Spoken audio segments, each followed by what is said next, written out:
The Center for the Art of East Asia was established in 2003. To me, the center is about collaboration. Together in the center, we can do more than any of us could do alone. Our center is also like a lab, like a laboratory.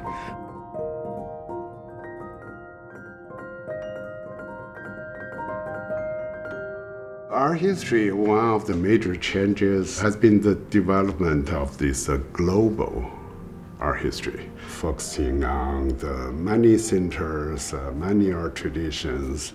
Everyone talks about global art history at the moment, but no one really knows what it is. The CAEA is actually just doing it. We always reach out and put East Asia in a global context. 很有影响力. That means very influential.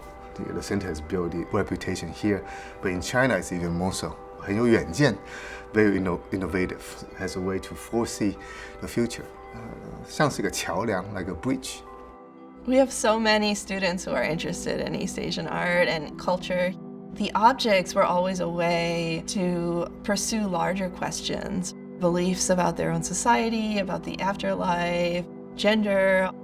The art objects allow you to access certain things about history that you don't necessarily see in the same way in texts.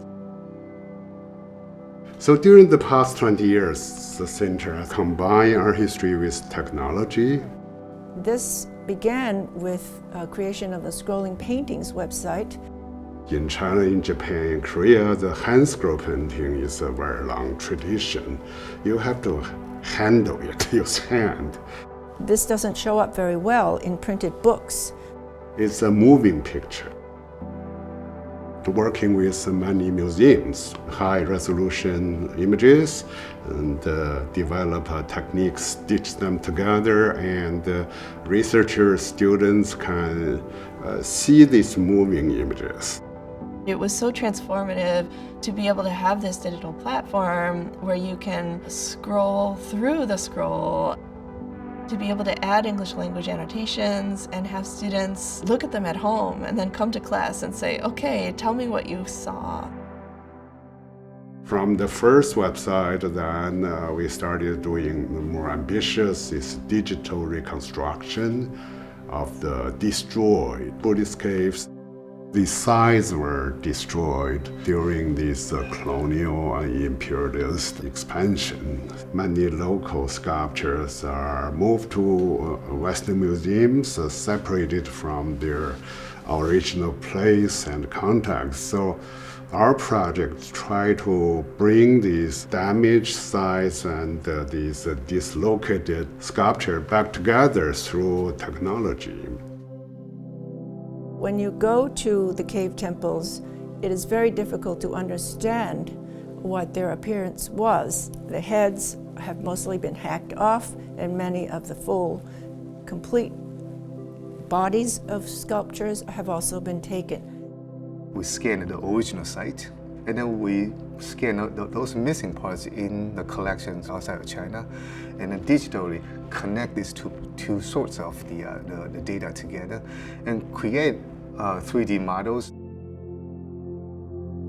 Our collection has been put together on websites so that people can understand better what the caves might have looked like in the past.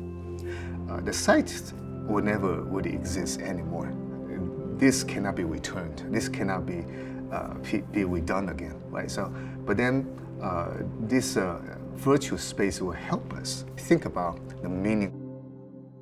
I feel art history emerged basically in 18th century, 19th century.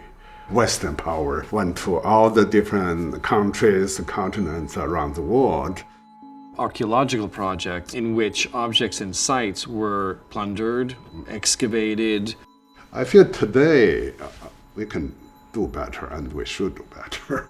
Realize that was a historical period, was pretty painful for many peoples, and left a lot of scars. Through this kind of digital project, we can try to heal. The digital technologies are not invasive insofar as they don't touch the status quo in a kind of physical way. But I think the resonances of the reconstruction actually have profound transformations in how we understand collections in North America and the sites that remain in China.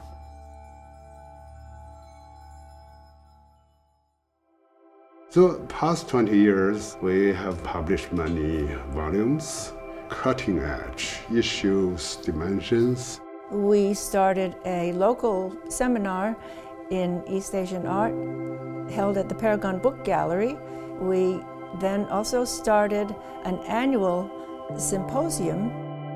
Our symposia, these lead to many years-long collaborations with other scholars. These resulted in a series of conference volumes. They have continued up to the present.